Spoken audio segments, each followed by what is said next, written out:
Okay जी, अभी हमारा जो है ना इस चैप्टर का लास्ट टॉपिक जो है ना angiotensin antagonist and renin inhibitors बहुत इंपॉर्टेंट है, बहुत इंपॉर्टेंट है।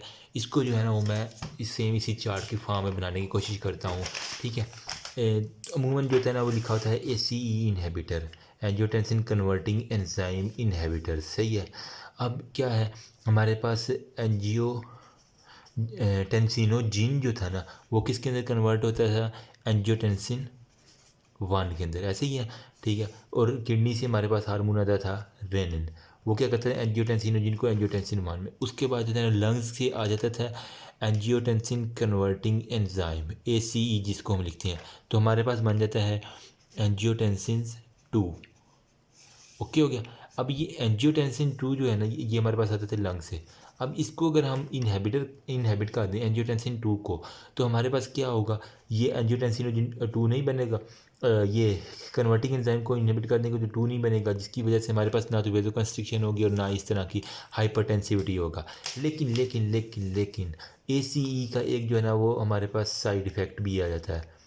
साइड इफ़ेक्ट क्या है भाई, ये साइड इफ़ेक्ट ये है कि ये शदीद जो होता है ना वो कफ़ करवा देता है। इन्होंने बुक के अंदर लिखा हुआ है कि सीवियर जो है ना वो कफ़ करवा देता है। और इसके अलावा हमारे पास हाइपरकलीमिया भी देखा गया है, मतलब पोटाशियम चैनल जो होते हैं ना, ठीक है, पोटाशियम आयन वो भी हमारे पास ज़्यादा होते हैं।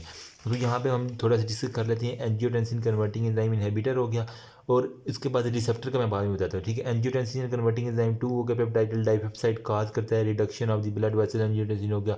और एल्डोस्टेरोन वही कह रहा है एंडोजीनियस वेजोडाइलेशन करवा देता है।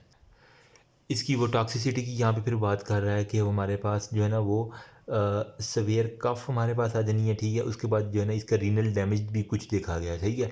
और हाइपरकलीमिया भी की कुछ बुक्स में लिखा, क्योंकि ये डायबिटिक जो है ना वो although they protect the diabetic the drugs absolutely contraindicated pregnancy में। ये जो है ना ACE इनहिबिटर्स हम नहीं दे सकते, एक बात आपने ये याद रख लेनी है, कॉन्ट्रा इंडिकेटेड है ये प्रेगनेंसी के अंदर।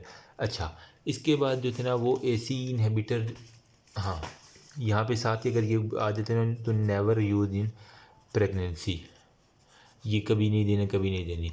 सो डायूरेटिक्स ACE इनहिबिटर और एंजियोटेंसिन रिसेप्टर जो है ना वो ब्लॉकर्स वो कंट्रा इंडिकेटेड हैं। क्यों? क्योंकि अगर मैं हम प्रीवियस नॉलेज भी साथ रिकॉल कर लूँ ना, आपको पता है हमारे पास जितने भी डायूरेटिक्स थे वो भी हमने कंट्रा इंडिकेटेड किए हैं। इसके अलावा हमने किया है ACE inhibitors, angiotensin converting enzyme inhibitors. और अभी नेक्स्ट हम पढ़ेंगे ARB, एंजियोटेंसिन रिसेप्टर ब्लॉकर्स। ठीक है। ये भी ये जो है ना सारे के सारे कॉन्ट्रा इंडिकेटेड हैं। ये अमूमन जो वाइवाज के अंदर पूछे थे जिससे वजह मैंने बता दिया। ये क्या करते हैं हमारे पास फीटल की जो है ना वो टॉक्सिसिटी करवा देते हैं, बस आपने इतना बता देना है।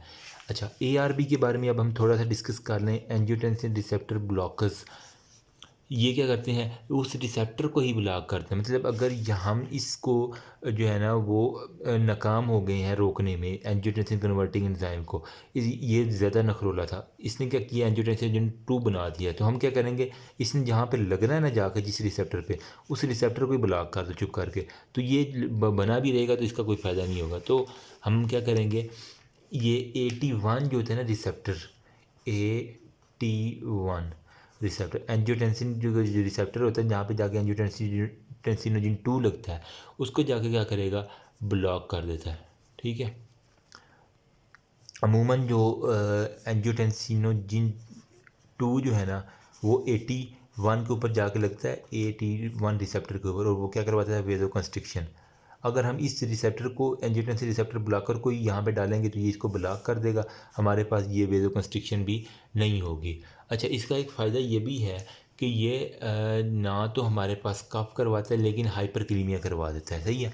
मतलब हमारे पास इस केस में जो है ना वो हमारे पास कफ नहीं होती, लेकिन हाइपरक्लीमिया का आ जाए तो हाँ हाइपरक्लीमिया होती है। और सेम वही है कि ये कॉन्ट्रा इंडिकेटेड है in pregnancy. So in few words आप कह दें, ACE ब्लॉकर्स जो है ना वो क्या करता है, AT1 रिसेप्टर के ऊपर एक्ट किया उसने, उसके बाद क्या करेगा, no action of angiotensin, so BP normalize. इतना सा आपने चार्ट बना देना, बस आपको ऑलमोस्ट पूरे मार्क्स मिल जाएंगे।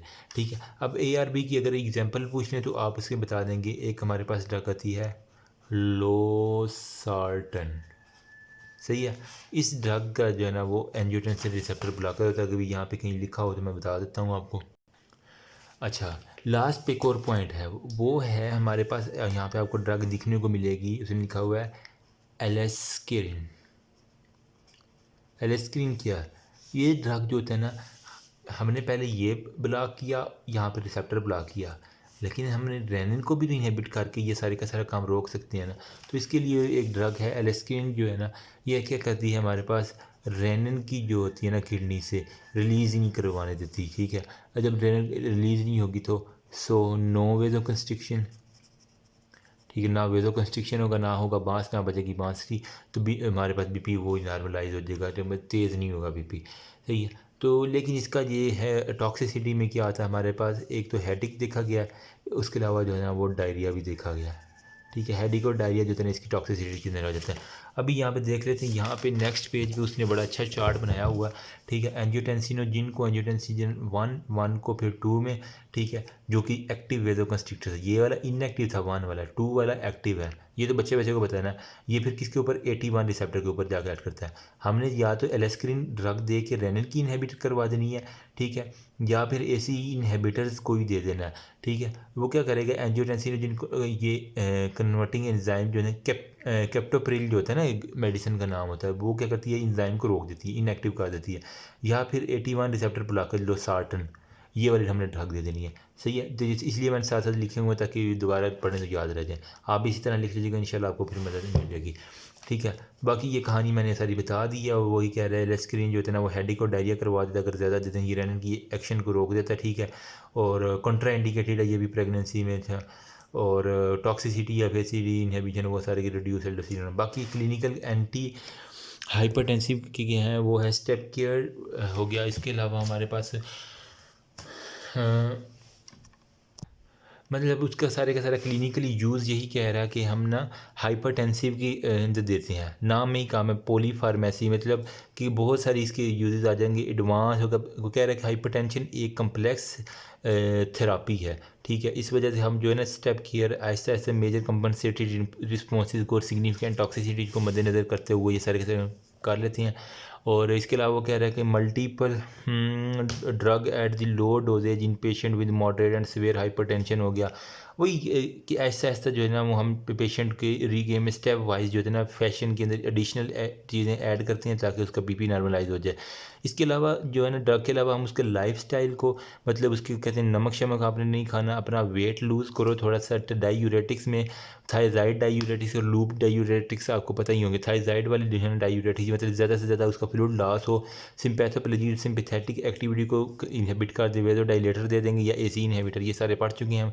इसके अलावा हम कैल्शियम ब्लॉकर्स भी दे सकते हैं। और प्रोपेनोलोल जो है ना वो रिड्यूस करता है दी टैकीकार्डिया इंड्यूस बाय हाइड्रिलाजीन हो गया। और बस यही बात है। ठीक है, मोनोथेरापी में क्या करते हैं, वो था पॉलीफार्मेसी, ये है monotherapy. Large clinical use that patient do well on a single drug हो गया। ठीक है, एक सिंगल ड्रग के अंदर जो होता है ना वो पेशेंट जिस तरह AC inhibitor, angiotensin converting enzyme inhibitor दे दो, कैल्शियम ब्लॉकर दे दो इन दोनों को, और कंबाइंड अल्फा बीटा ब्लॉकर। ठीक है, इनमें से एक कोई दे दो तो वो ज़्यादा इफेक्टिव है। Approach to the treatment of the mild and moderate hypertension has become more popular step care because of the simplicity होगा। बाकी ये सारे मॉडर्न ड्रग्स रिलेटिव इंसिडेंस हो गई। एज एंड इथेंसिटी क्या होती है, older patient of the most races respond better to the, मतलब जो बूढ़े लोग हैं वो उन्हें हम डायूरेटिक्स और बीटा ब्लॉकर दे दें तो वो ज़्यादा रिस्पॉन्ड करते हैं, बजाय इसके कि उसको हम एंजियोटेंसिन कन्वर्टिंग एंजाइम इनहिबिटर, मतलब उनका फ्लूइड कम करवा दो और बीटा ब्लॉकर दे दो ना तो इजीली वो मैनेज हो जाता है। आप नहीं सीखना। अफ्रीकन जो होता है ना लोग, वो कह रहा है कि रिस्पॉन्ड करते हैं बेटर डायूरेटिक। अफ्रीका के लोग कैल्शियम ब्लॉकर और डायूरेटिक्स को कह रहा है कि वो ज़्यादा जो है ना वो रिस्पॉन्ड करती हैं रेदर देन AC इनहिबिटर। जिस तरह बूढ़े लोग करते हैं वैसे ही अफ्रीकी लोग भी हाइपरटेंशन एमरजेंसी के अंदर वो कह रहा है कि malignant hypertension is an accelerated form of severe hypertension associated with blood vessel rapidly progressing to the vessel हो गया और वो एंड ऑर्गन हो गया और वो सारे वही है 140/60 या 90/100 प्रॉब्लम वो कहानी सारी लिखी हुई है, इसने खुद ही पढ़ लीजिएगा बाकी। तो गाइस होप सो कि ये मैंने कंसेप्ट देने की कोशिश की है, ठीक है, आपको कुछ ना कुछ आइडिया हो गया होगा।